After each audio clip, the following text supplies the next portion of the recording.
51 80C ManiaX 4S nha.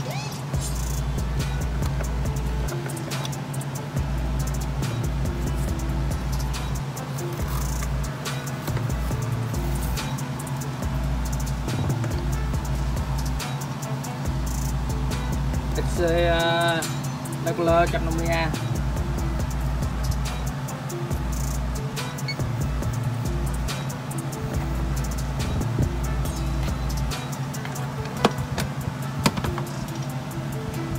Cấu hình bình dân 4S.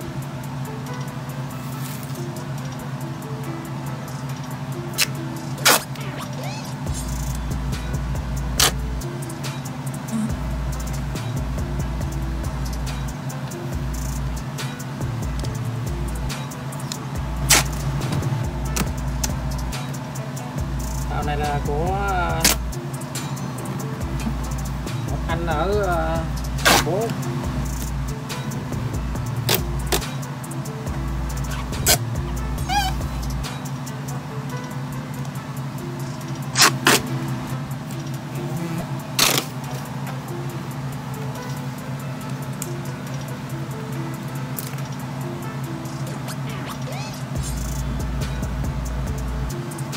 Keo này dán là tàu pin là không điểm nào chê được anh em, có thể uống theo vòng cong được luôn á.